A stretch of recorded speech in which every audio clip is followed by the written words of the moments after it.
2026년에는 우리가 기뻐하며 송축하는 일들이 여러분 가운데 많아지면 좋겠습니다. 우리 옆 사람 한 번 더 인사합시다. 하나님이 당신과 함께 하십니다. 인사하겠습니다. 하나님이 당신과 함께 하십니다. 할렐루야. 우리 아픈 분들은 벌떡 일어나는 은혜가 있기를 바랍니다. 마음이 회복되는 은혜가 있기를 바라고 삶이 풍성해지기를 축복합니다. 오늘은 천년이 두 번 지나도라는 제목으로 여러분과 함께 말씀을 나누려고 합니다. 마태복음 족보를 지금 지난주도 읽고 오늘 읽었는데요, 이 마태는 왜 이런 어떻게 보면 어려운 족보로 복음서를 시작했을까? 이제 그 비밀을 한번 풀어보려고 합니다. 비밀이라기보다는 이 족보 안에 숨어 있는 하나님의 은혜를 하나씩 꺼내서 여러분과 함께 은혜를 나누려고 합니다. 첫 번째는 뿌리의 중요성입니다. 뿌리가 없는 나무는 금방 넘어지잖아요. 바람이 세게 부니까 제가 예전에도 운동장에 큰 나무가 넘어졌는데 보니까 뿌리가 다 많이 없어요. 그러니까 바람 부니까 쓰러지더라고요. 결국 이 족보는 인간의 뿌리를 우리에게 이야기해 주고 있습니다. 우리가 족보라고 할 때 영어로는 패밀리 트리라고도 하잖아요. 가계도. 결국은 나무도 그렇고 식물도 그렇고 제일 중요한 게 없어서는 안 되는 게 뿌리입니다. 뿌리. 결국 뿌리가 튼튼하면 열매도 풍성한 법이죠. 그래서 이 뿌리 교육이 굉장히 중요합니다. 마태는 그렇게 예수님의 뿌리를 우리에게 지금 이야기를 해주고 있는 겁니다. 뿌리가 결국 뭐냐? 이게 정체성이에요. 이게 정체성. 지금 나오는데 제가 아마 여러분들도 봤을 겁니다. 제가 흑백TV 볼 때 이 드라마 쿤타킨테 들어보셨죠? 이 쿤타킨테라는 한 흑인의 뿌리를 찾아가는 드라마가 한참 이렇게 상영한 적이 있습니다. 이 소설을 쓴 알렉스 헤일리라는 사람이 흑인인데 이분이 쿤타킨테의 7대 손입니다. 그래서 도대체 우리가 7대가 지나면서 이게 우리가 뿌리가 어딘지 어디서부터 왔는지를 추적하기 시작한 거죠. 그러니까 처음 왔던 그 쿤타킨테는 1750년에 서아프리카 감비아라는 곳에서 태어났습니다.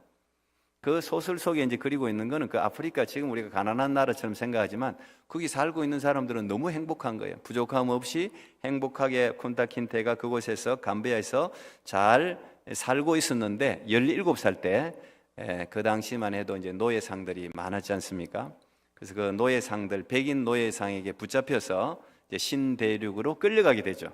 근데 그 파란만장한 이야기가 거기에 굉장한 이야기들이 거기에 많이 기록되어져 있습니다. 이 쿤타킨테는 몇 번이나 탈출을 시도합니다. 기회만 되면 탈출을 시도하는데 그때마다 잡힙니다. 그래서 결국은 탈출을 못하도록 발목이 잘립니다. 그러니까 이제 탈출을 시도할 수가 없어요. 그러다 보니까 이 쿤타킨테가 자기의 딸에게 자기의 고향 이야기, 자기의 고국 이야기를 들려줍니다. 그리고 그 딸이 한 세대가 같지만 여전히 노예로 살고 있는 그 자기의 아들에게 또 쿤타킨테 자기의 아버지 이야기를 들려주고 또 할아버지 이야기를 들려주고 하면서 7대가 흐른 것이죠.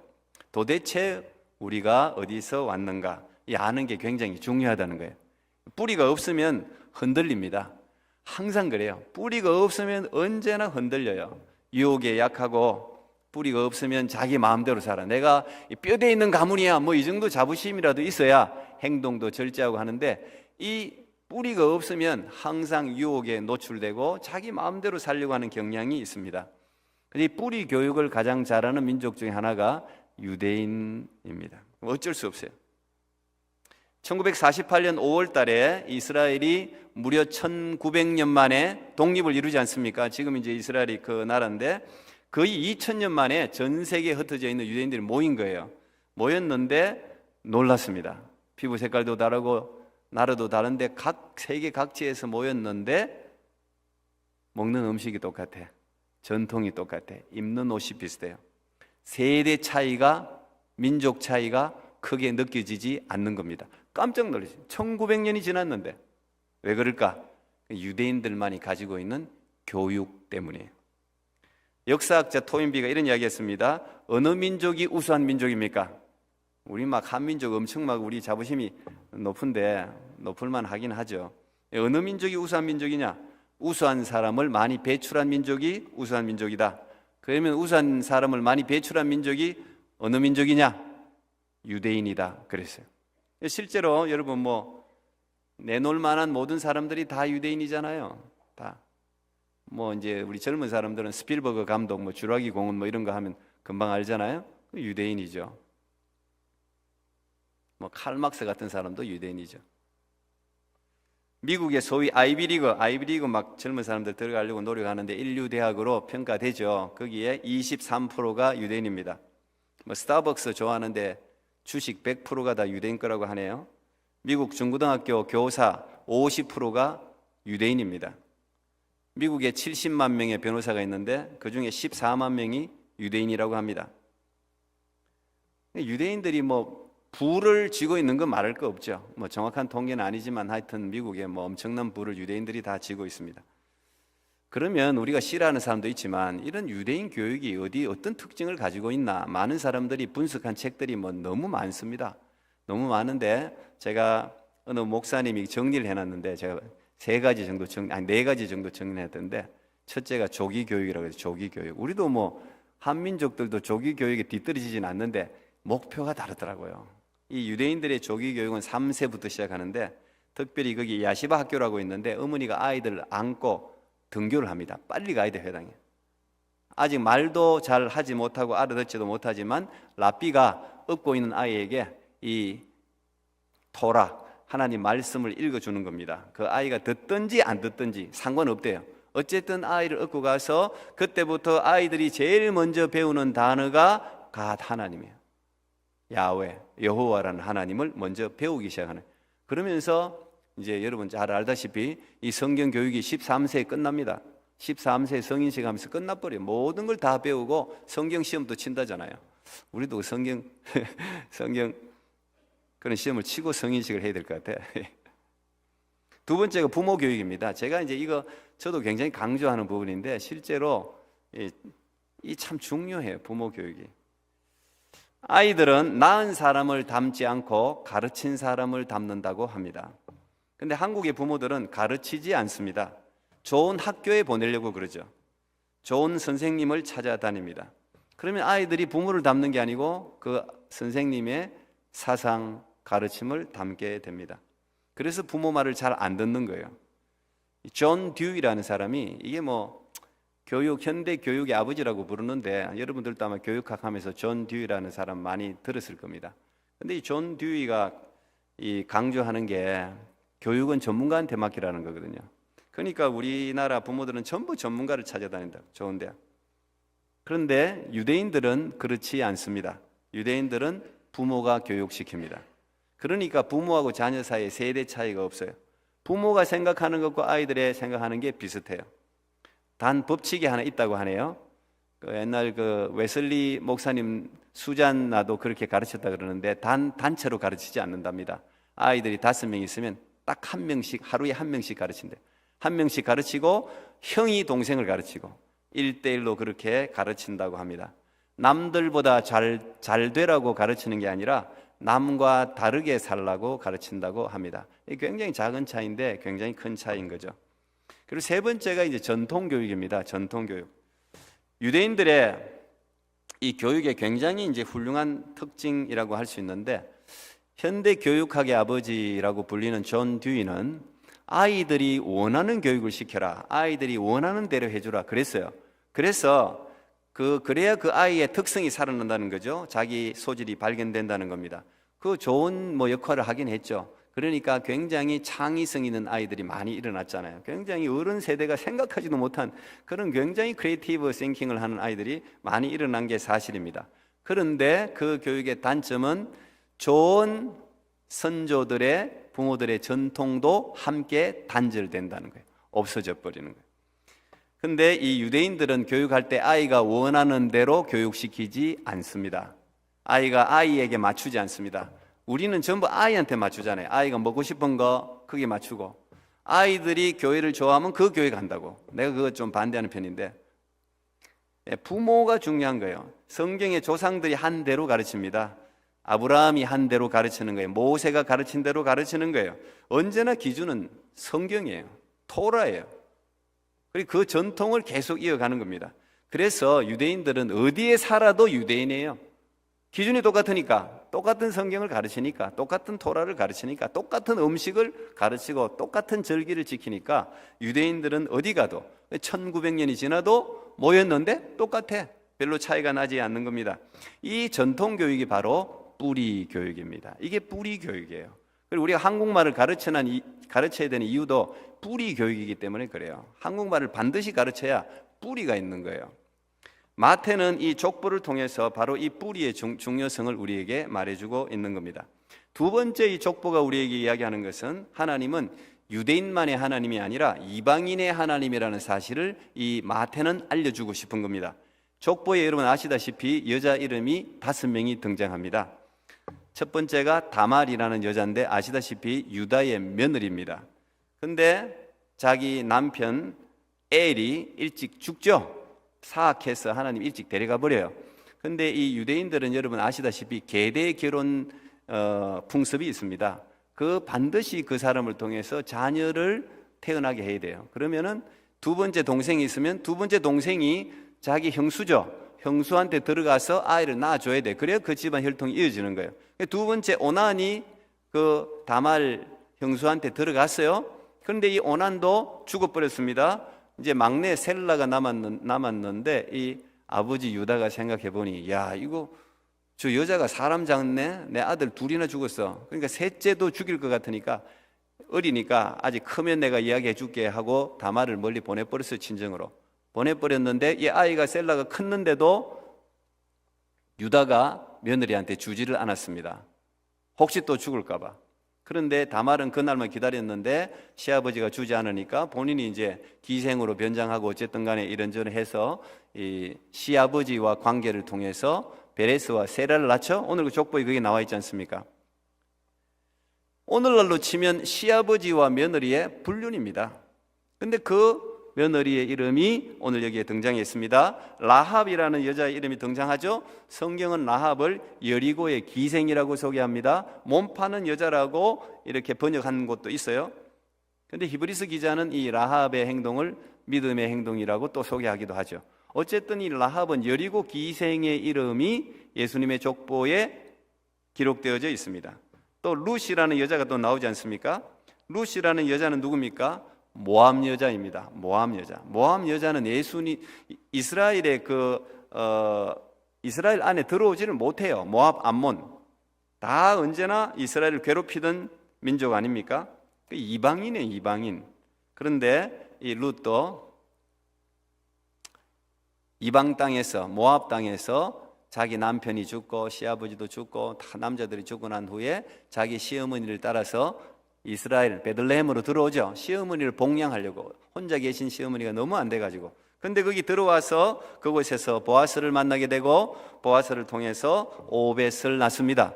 그 오벳이 누굽니까? 다윗의 할아버지입니다. 오벳이 이새를 낳고 이새가 다윗을 낳았다고 오늘 이 족보에 기록되어 있지 않습니까? 그리고 또 한 여자가 누굽니까? 오늘 여기서는 우리아의 아내 바세바라고 나옵니다. 이 6절에 다윗은 우리아의 아내, 그 이름이 바세바죠. 그 솔로몬을 낳았다. 우리아의 아내, 이것도 왕과 자기 남편이 살아있는데 자기 남편이 전쟁터에서 충성스럽게 지금 전쟁 역할을 수행하고 있는데 불륜을 저지른 거잖아요. 어쨌든 다윗의 욕심에 의해서 불륜을 저지른 겁니다. 물론 이 솔로몬은 불륜을 저지르고 임신한 아이는 하나님이 데려가 버리죠. 그 불륜의 싹은 데려가 버리고 회개하고 난 후에 이제 낳은 아이가 솔로몬이긴 하지만 이 우리아의 아내 바세바라는 여인, 족보에 오를 수 없는 여인의 이름이 오늘 마태는 일부러 이 여자 이름을 기록해 놓고 있는 거예요. 누가복음 3장에도 족보가 나오는데 여자 이름이 마리아 외에는 아무도 없습니다. 하나도 등장시키지 않아요. 근데 오늘 마태는 일부러 지금 이렇게 등장시키고 있는 겁니다. 그리고 마지막 5번째 여인은 물론 이제 예수님의 육신의 어머니 마리아죠. 이제 처녀가 낳은 아들, 다음 주에 제가 말씀 전할 텐데, 왜 마태는 굳이 이렇게 부정하게 생각되어지는 유대인들이 싫어하는 이 여자들의 이름을 기록했을까? 물론 첫 번째는 성령의 감동이죠. 성령이 감동해서 기록하게 했겠지만 이 유대인들을 향해서 마태는 이런 이야기를 하고 싶은 거예요. 유대인들이 제일 중요하게 생각하는 게 혈통이란 말이에요. 아브라함의 자손이다, 다윗의 자손이다, 우리 집안이 뭐다, 뼈대가 뭐다. 혈통을 중요하게 생각하는 유대인들에게 뭔가 지금 한 방을 꽉 먹이고 있는 겁니다. 너희들이 그렇게 중요하게 생각하는 아브라함과 다윗의 혈통에도 이런 여인들의 피가 섞여 있다는 것을 기억해라. 그걸 이야기하고 싶은 거예요.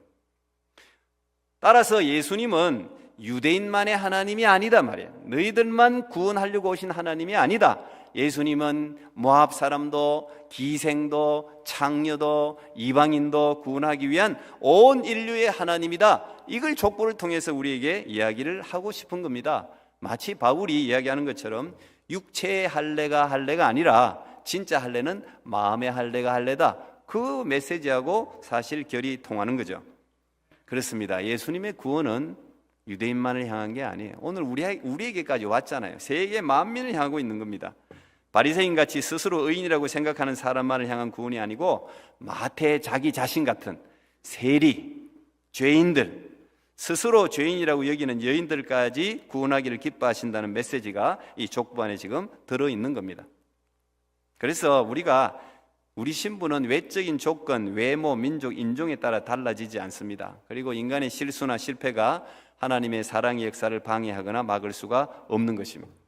세 번째, 이 족보를 통해서 우리에게 이야기하고 싶은 것은 족보를 통해 1000년이 두 번 지나도, 이 아브라함부터 예수님까지 내가 2000년이라고 그랬죠?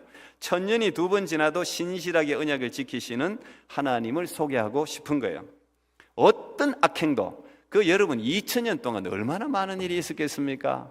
여러분 여기 지금 이민 오신 지 50년씩 60년씩 되신 분들도 여기 계시잖아요. 저도 이제 20년 좀 넘었는데 그 안에도 파란만장하다고 말할 수 있어요. 이민의 삶이 파란까지는 빨간만장할지 모르겠는데 하여튼 만장해. 우리가 이야기할 게 참 많지 않습니까? 우리가 계획한 대로 인생이 되어가는 사람 거의 없을 거예요. 거의 없을 거라고. 근데 2000년 동안 얼마나 많은 일이 있었겠냐고요. 그런데 거기에는 분명히 하나님의 언약이 깨어지고 성취되지 못할 일들이 수없이 많았음에도 불구하고 하나님은 아브라함과 하신 약속, 다윗과 하신 약속을 1000년이 두 번 지나도 어떤 방해도 언약하신 약속을 성취해냈다. 이 이야기를 마태가 하는 겁니다. 왜냐하면 이 족보 안에는 여러분 읽어보면 물론 이 족보에 빠진 이름들도 있지만 이 족보 안에는 도무지 예수님의 조상으로는 그 이름에 언급하기도 싫은, 언급해서도 안 될 악한 왕들 이름이 여러 명 있습니다. 예수님을, 하나님을 믿기는커녕 우상 숭배에 완전히 빠져든 그런 왕들이 여러 명 있다고요. 그 대표적인 왕이 누굽니까? 히스기야의 아들 므낫세잖아요. 므낫세. 여러분 아마 저한테 바이블 베이직 하신 분들은 너무 잘 알 겁니다. 이 므낫세,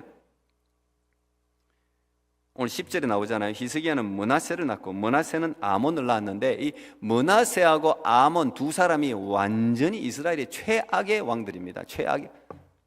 아합 왕보다 더 못해요. 어떻게 보면 구약에 나와 있는 우상 숭배를 모조리 한 왕이 므낫세입니다. 산당, 바알, 아세라, 해, 달, 별 전부 섬겼죠. 성전의 제단에 또 아들을 불태우기도 하고 그냥 신접한 무당들, 박수들 전부 다 유다 땅에 다 들여다 놓은 사람이 므낫세예요. 그리고 남유다에서 또 참 그것도 역사가 희한하죠. 제일 오래 통치했네요. 55년을 통치했습니다. 55년 동안 나쁜 짓을 많이 했으니 지금 또 독재자들은 막 몰아내죠. 그냥 오래 한 사람들 어쨌든 간에 그런 시위를 지금도 하지 않습니까? 55년을 나쁜 짓만 골라서 했으니 그 아들 아몬 또 2년 동안 또 그 나쁜 짓을 이어서 또 했다고. 그런데 이렇게 이 망가진 이 므낫세 이름이 예수님의 족보에 이름이 등장하잖아요. 이 므낫세가 어느 정도냐 하면은 하나님이 남유다가 여러분 아시다시피 BC 586년에 망하는데 이 진노를 멈추지 않은 이유를 므낫세 때문이라고 이야기하기까지 그 정도로 악해요. 열왕기하 21장 16절 므낫세가 유다에게 범죄하게 하여 여호와께서 보시기에 악을 행한 것 외에도 또 무죄한 자의 피를 심히 많이 흘려 예루살렘 이 끝에서 저 끝까지 가득하게 했다. 피를 엄청나게 얼마나 많은 의인을 죽였는지 몰라요. 열왕기하 23장 26절에는 그러나 여호와께서 유다를 향하여 내리신 그 크게 타오르는 진노를 돌이키지 아니하셨으니 이는 므낫세가 여호와를 경노하게 한 그 모든 경노 때문이다. 이 본문이 왜 나오느냐? 이 므낫세하고 아몬이 완전히 망쳤는데 또 하나님이 희한하게도 남유다의 왕 중에 가장 선한, 다윗보다도 어떻게 보면 더 위대한 왕 요시아를 또 아몬의 아들로 또 줬거든요. 요시아가 또 엄청나게 종교개혁을 했는데 그렇게 하나님 말씀을 100% 그대로 순종한 이 요시아의 그 선행에도 불구하고 하나님이 진노를 멈추지 않은 것은 그 말이에요. 이 므낫세가 여호와를 경노하게 했기 때문이다. 그 정도로 이 므낫세는 우상숭배 하나님이 제일 싫어하잖아요. 우상숭배자는 그냥 처형이잖아요. 구약에 보면 우상숭배 무당들 다 처형이잖아요. 사형이 사형. 그 정도로 싫어한다고요. 그런데 이렇게 많이 우상숭배한 므낫세 이름이 여기 버젓이 예수님의 족보 안에 그 이름이 등장하고 있습니다. 왜 그렇습니까? 하나님의 신실하신 언약 때문이에요. 다윗에게 약속하신 언약, 다윗의 허리에서 왕이 끊어지지 않을 것이라고 약속하셨기 때문입니다. 어떤 악행도 이 하나님의 언약을 멈출 수 없어요. 어둠은 빛을 이기지 못합니다. 아무리 악행도 하나님의 은혜를 이기지 못합니다. 이 족보 속에는 이런 하나님의 언약을 성취하시는 하나님의 사랑과 열심이 여기 있는 거예요. 하나님의 사랑과 열심이 여기에 숨어져 있는 겁니다. 여러분, 인간의 죄악보다 하나님의 은혜가 훨씬 크다는 사실을 믿으십니까? 이거를 이제 확 깨달아져야 돼. 이거 깨달아지는 순간 이제 그때부터 눈물 범벅이 돼 살아가는 거예요. 자기가 네 죄를 네가 알렸다, 이걸 알아야 되는 거야. 이거 아는 사람만 은혜를 알 수 있어요. 네 죄를 네가 알렸다. 내가 뭘 죄 졌는데 뭐 이러면은 이제 할 말 없어. 죄가 없다는데 죄가 없다는데 우기고 하는데 할 말이 뭐 있어요? 그 우기 뽀뽀뽀 하다가 죽는 거지. 그거는 적각 처형시키는 거 외에는 다른 방법이 없어요. 이거 없다는데. 그런데 내가 죄인이라고 하면은 이 죄는 어떤 사람이 이거를 절대 이거 겸손한 거 아닙니다. 나는 이런 사람을 너무 많이 봐서 안타까워요. 자기가 무슨 죄를 저질렀는지는 나도 몰라. 자기만 알겠지 뭐. 자기만 알겠지. 엄청난 죄를 지었겠지. 지었으니까 나는 하나님이 나 같은 사람은 절대 용서를 못해. 나는 내가 생각해도 이거는 하나님이 용서할 수 없어요. 다른 사람은 몰라도 나는 용서받지 못해. 이런 사람이 있어요. 엄청 겸손인 것 같이 그렇게 생각하는데 그것만큼 교만한 게 없어요. 그것만큼 교만한 게 없다고. 예수님의 십자가의 죽음과 은혜가 그렇게 작은 줄 아세요, 여러분? 그렇게 작은 줄 아냐고요. 예수님이 용서하지 못할 만큼 큰 죄는 없어요. 예수님이 십자가에 흘리신 보혈의 능력은 그 어떤 죄악도 다 씻을 수 있을 만큼 위대하단 말이에요. 그래서 우리가 그걸 그레이스라고 부르는, 그래서 은혜라고. 도저히 자기가 생각해도 나 같은 사람을 어떻게 예수님이 용서를 하실 수 있고, 그 용서하시는 게 문제가 아니고 어떻게 나 같은 사람을 사랑할 수 있을까? 어메이징 그레이스가 존 유톤 목사님이 그래서 그 곡을 지은 거 아닙니까? 그 사람이 콘타킨테 같은 사람들 노예 상인이었잖아요. 그 배를 선장이었잖아요. 그러니까 그런 노래를 짓는 거예요. 근데 그걸 아는 게 더 큰 은혜. 그게 하나님을 기쁘시게 하는 거라고요. 그게 주님께. 사단이 그걸 가장 잘 이용하거든요. 그래, 야, 다른 사람은 용서해도 네가 생각해봐. 네가 지은 죄를 어떻게 해야 너 같으면 용서할 수 있겠니? 이런 속삭임, 이런 걸로 계속해서 우리를 정죄하는 게 사단이 하는 역할이나, 그게 속으면 안 되는 거예요. 네 번째, 이 마태복음의 족보가 우리에게 이야기하는 것은 예수님의 족보는 생명의 역사라는 거예요. 예수님의 족보는 생명의 역사라는 걸 오늘 이야기해 주고 있어요. 여기 여러분들 제일 많이 나오는 게 뭐예요? 이 족보에서 제일 많이 나오는 단어가 뭘까요? 뭘까요? 예? 낳고 하여튼 우리 교회는 낳고의 은혜가 있기를 축복합니다. 그냥 계속 낳는 거 은혜예요. 낳는 거 은혜. 원래 지금 2명이 지금 예정돼 있는데, 하여튼 모르겠어. 또 막 60대 70대도 막 이런 말을 못하겠다. 또 괜히 또 어쨌든 생육하고 번성하라. 그게 인간에게 주신 하나님의 축복이었습니다. 근데 오늘 여기는 전부 누가 낳고 아브라함 이삭을 낳고 이게 생육하고 번성하는 역사예요. 낳고 낳아야 돼요. 구약에 보면 창세기에 족보 이야기가 많이 있는데 창세기 5장에 아담의 족보 이야기가 처음 등장합니다. 아담이 뭐 누구를 낳았고 몇 세를 살았고 그 다음 뭐예요? 마지막에 항상 죽었더라, 그죠? 아담이 954를 살고 죽었더라. 모두셀라가 969세를 살고 죽었더라. 우리 지금 창세기는 새벽에 큐티하잖아요. 인간의 역사는요, 죄를 지은 모든 인간의 역사는 죽음으로 끝이 납니다. 언제나 죽음으로 끝이 나는 거예요. 창세기 마지막 장이 50장이죠? 창세기 50장 마지막 절이 몇 절이라고요? 26절입니다. 창세기 마지막, 저한테 성경 공부 배운 사람은 이걸 알아. 저한테, 제가 이걸 강조하기 때문에. 창세기 50장 26절이 창세기의 마지막 절인데 그 마지막 절이 뭡니까? 이게 죽음으로 끝나는 거예요. 요셉이 110세의 죽음에 그들이 그의 몸에 향제를 넣고 애굽에서 입관하였더라. 이게 창세기 그 위대한 제니시스, 천지 창조의 마지막이 죽음이라고. 죽음.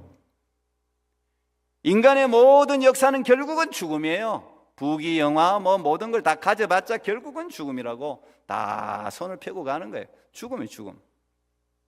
근데 예수님은 우리를 살리기 위해서 이 땅에 오셨잖아요. 예수님은 생명형이라고. 생명. 예수님은 살리기 위해서.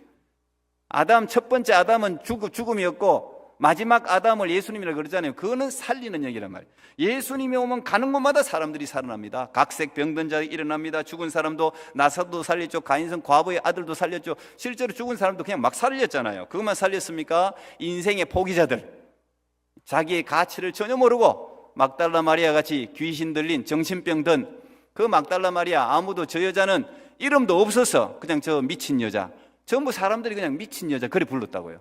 그런데 자기 이름을 제일 먼저 부른 사람이 예수님이잖아요. 마리아야.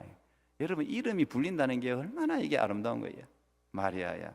예수님은 언제나 우리를 인격적인 이름으로 불러주죠. 그리고 막달라 마리아의 인생을 확 바꿔버리잖아요. 예수님의 부활을 제일 먼저 목도한 사람이 막달라 마리아 아닙니까? 인생을 바꿔놨단 말이에요. 인생의 미닝, 의미를 확 던져준다고. 예수님은. 그게 예수님이 하는 일이에요. 수가성 우물가 여인도 마찬가지 아닙니까? 완전히 죽지 못해 살았잖아요. 남편 정욕에 사로잡혀서 남편을 한 번 바꾸고 두 번 바꾸고 세 번 바꾸고 네 번 바꾸고 다섯 번 바꾸고 여섯 번째 남편이야 지금. 또 바꾸게 생겼어. 그래도 만족이 없어. 그런데 예수님이 물을 달라. 인간이 마시는 물은 항상 갈증이 납니다. 갈증. 항상 갈증. 돈 하다가 여러분들은 원하는 만큼 못 벌어갖고 지금 돈 아직 하고 있지. 빨리 좀 버세요. 원하는 목표대로 다 벌 수 있기를 축복합니다. 좀 확 벌으세요, 확. 예? 아멘 안 해. 욕심이 없네. 우리 욕심이 없어. 좀 많이 벌어요. 근데 결국은 돈이 목표인 사람은요, 벌면 지것도 지겹대. 난 여러분, 그 정도로 좀 벌어봤으면, 벌어봐야 말이 통하지, 이게. 그러고 나면요, 목표가 사라지면요, 더 허무해요. 더 허무하다고. 여러분들 안 해봐서 자꾸 그걸 쫓아가는데, 다 해본 사람이 하는 이야기예요. 다 헛되니 모든 것이 헛되도다. 누가 한 이야기예요? 솔로몬이 한 이야기예요. 모든 부귀영화를 다 손에 쥐어본 사람이에요. 다. 결국은 인생이 그리 안 돼봐서 그렇지 결국 그리 간다고. 그런데 예수님이 그런 인생에 아무런 소망이 없는 사람에게 소망을 확 불어넣는 게, 그게 예수님이 하는 일이잖아요. 이 현대인들의 가장 문제는 미닝레스라니까. 다 그냥 동물처럼 짐승처럼 살아가. 그냥 먹고 살고 이게 목표가 아니지 않습니까? 우리가 아닌데도 불구하고 우리가 원체 어려운 삶을 살다 보니, 그러다가 나중에 흑 병이 걸리거나 흑 나이가 들고 이제 기력이 딸리고 걷지도 못하고 푹 쓰러지고 하면 그때서야 후회한다고. 그때서야 내가 뭐 했나 그런다. 그러기 전에 빨리 돌이키세요. 이 다 이야기 하잖아요. 솔로몬이 전도서 마지막 장이 청년들의 그날이 오기 전에 너의 창조주를 기억하라. 그게 이 솔로몬이 하는 이야기잖아요. 그걸 빨리 깨닫는 게 그게 지혜라. 그게 지혜. 예수님은 마태 같은 세리, 삭개오 같은 세리장이 인생의 목표를 발견하고 기뻐 뛰며 예수님을 따라갈 수 있도록 그 소망을 확 돈 하다가 뭐그 세리장 삭개오하고 마태가 돈을 얼마나 많이 벌었겠어요. 근데 거기에 인생의 의미가 없던 걸 발견한 거야. 삭개오가 너무 험한 거지. 근데 예수님이 삭개오야 내려오라 말이야. 누가복음 19장 10절 삭개오야 내려오라. 인자에 온 것은 잃어버린 자를 찾아 구원하려 함이니라. 누가복음 19장 10절이 누가복음 전체의 핵심 구절이에요. 그게 삭개오의 한 이야기. 그러니까 삭개오가 그때부터 돈으로 만족이 없었는데, 행복이 없었는데, 갑자기 내가 번 돈, 지금까지 그렇게 짐승처럼 번 돈을 내가 토색한 거 있으면 4배로 막 나눠주겠습니다. 가난한 사람이 그때부터 자유가 임하잖아요. 삭개오한테 자유가 임하잖아요. 자유가. 예수님이 그거 주려고 우리에게 오셨다는 거예요. 제일 먼저 베푼 기적도 가난 혼인잔치 물이 포도주 되게 바꾼 거 아닙니까? 예수님은 우리에게 포도주가 되게 하는 그런 인생 살게 하려고 오신 줄 믿습니다. 2026년에 여러분 그런 의미 있는 기쁨, 풍성한 삶이 이어지기를 축복합니다. 오늘 이 생명역사, 이 족보가 바로 그 이야기를 우리에게 하고 있는 겁니다. 6번째, 이 족보는 마태의 족보를 통해 의인은 기다리면 반드시 열매를 맺게 된다는 사실을 우리에게 말해주고 있습니다. 여러분 보십시오. 이 족보 2000년, 지금 아브라함부터 시작했는데 2000년 전부터 시작해가지고 어쨌든 막 고비 너무 어디까지 가는 거예요? 결국은 하나님이 약속하신 예수 그리스도가 탄생하지 않습니까? 하나님이 하신 언약은 1000년이 지나든 2000년이 지나든 3000년이 지나든 반드시 성취된다는 것입니다. 어떤 사람에게? 기다리는 사람. 기다리는 사람에게. 우리의 인생의 고난도 마찬가지입니다. 깊고 길어도 결국 예수님이 계획하신 선한 역사가 반드시 펼쳐지고, 여러분 오늘 이 족보가 뭐라 그럽니까? 기다리라. 기다리면 결국은 예수님이 태어나신다. 기다리라. 기다리면 결국 생명의 역사, 승리의 역사, 반전의 역사가 펼쳐질 것이다. 그걸 오늘 이 족보가 우리에게 이야기를 하고 있는 것입니다. 마지막으로 제가 7번째, 이 족보는 우리에게 하나님이 누구신지를 가르쳐 주고 있습니다. 이 족보 속에 기록된 모든 사람들을 통해서 하나님은 우리가 하나님을 배우기를 원하세요. 여러분 크리스찬들도 고난을 받지 않습니까? 처음 예수 믿는 사람은 교회 다니면 고난 안 받겠지 생각하고 교회 나왔다가 이게 뭐야, 이거 예수 믿으면 다 잘 될 줄 알았는데 이거 예수 믿자마자 직장에서 떨어졌네, 학교에서 떨어졌네, 이거 로또 복권 하나 샀더니 떨어졌네, 그래가지고 막 이야기하는 사람이 많아요. 저한테도 예수 믿으면 다 될 줄 알았는데 예수 믿으니까 안 되는 거예요. 예수 믿으니까. 세상하고 다른 거. 이제 안 될 때는 기억하세요. 뭐가 안 돼, 그러면 이제 크리스찬이 진짜 되고 있구나, 그렇게 생각하면 돼. 이제 그걸 넘어가면 하나님이 함께하는 이 보너스의 은혜를 이제 그때부터 경험한다고. 거기에 다 과정이 있다고요. 우리에게 주어진 각종 고난은 우리가 잘못 살아서도 아니고 반드시 죄 때문에 그런 것도 아닙니다. 물론 우리가 잘못 살고 죄 때문에 고난이 찾아올 때도 있습니다. 그러나 그렇다 하더라도 고난은 분명한 목적을 가지고 있어요. 이유도 있는 거예요.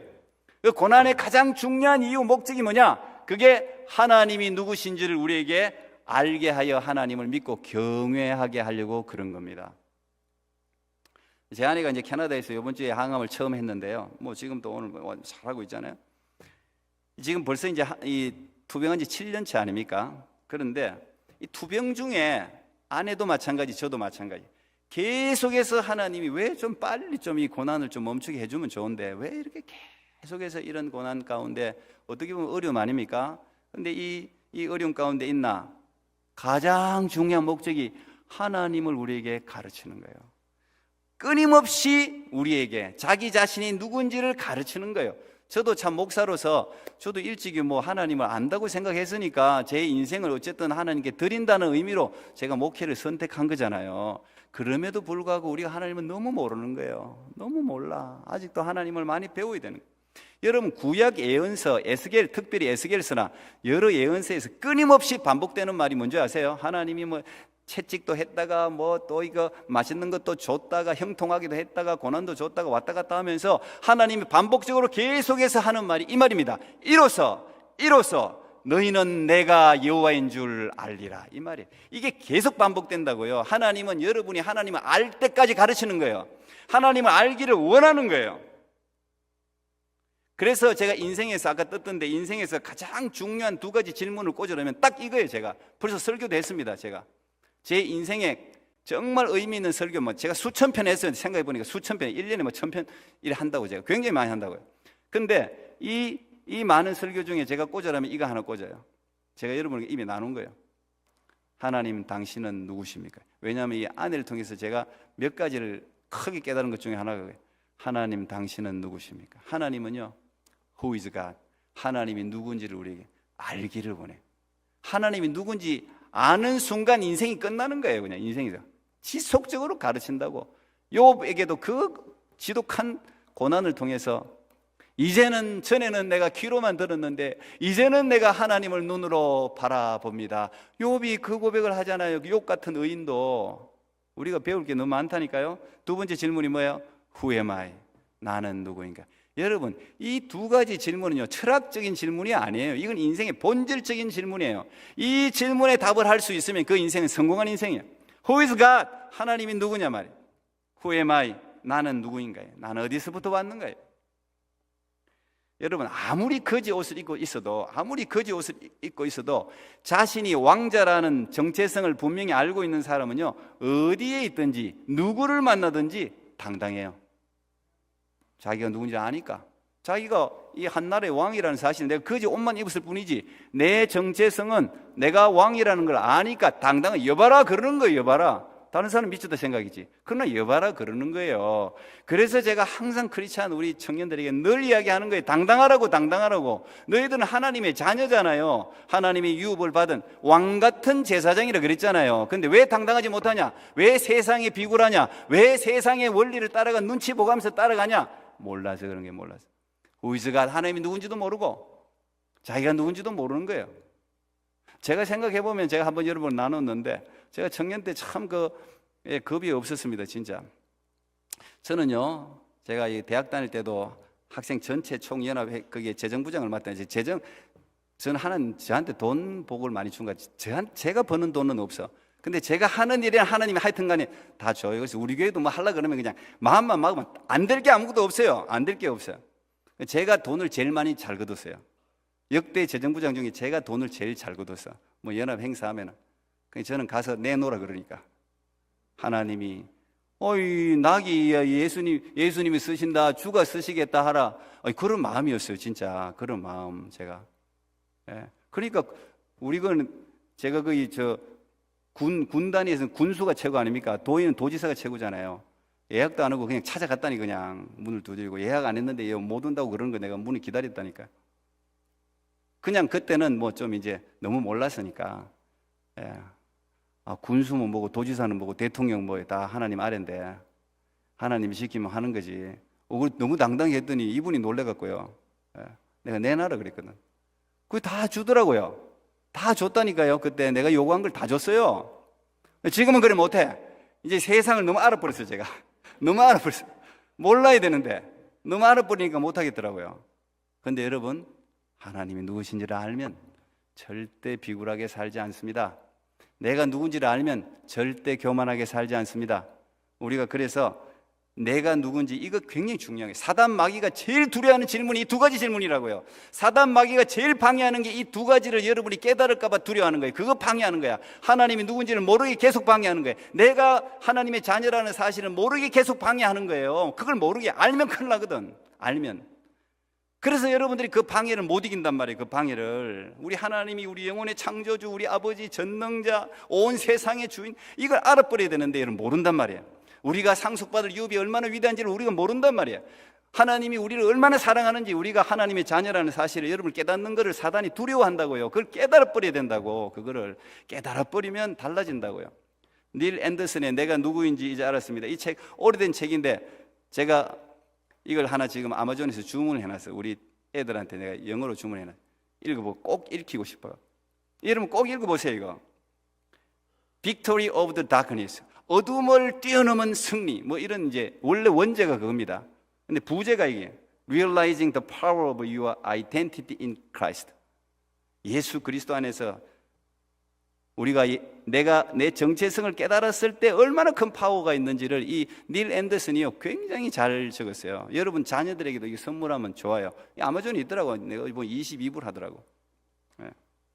우리가 누구인지를 아는 순간 우리를 올가매고 있는 막 상처받고 뭐 이런 사람도 있잖아요. 그게 여러분 상담한다고 되는 게 아니에요. 그게 잘 안 없어진다고. 그런데 정신병도 마찬가지예요.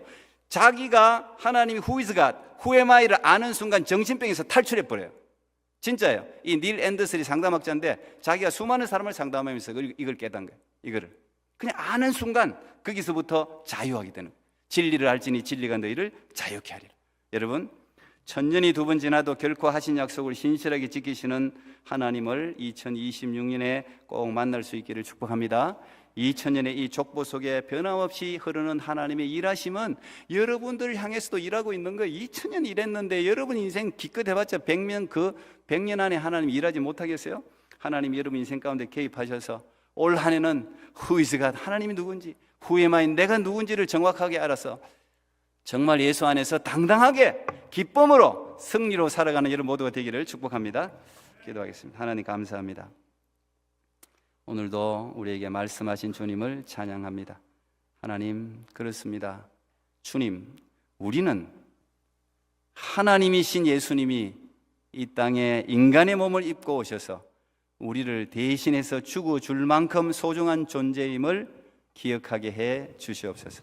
하나님이 얼마나 우리를 사랑하시고 하나님이 얼마나 전지전능하시고 하나님 온 천지 만물을 창조하신 하나님이신지를 깨달아 아는 2026년 새해 되어 우리 안에 있는 모든 올가매고 있는 죄의 굴레, 또 하나님 수많은 우리 안의 상처들을 다 풀어내고 진리 안에 자유를 얻는 외양간에서 나온 송아지가 펄쩍펄쩍 뛰는 그런 자유함을 누리는 2026년이 되게 해 주시옵소서. 예수님 이름으로 기도하옵나이다.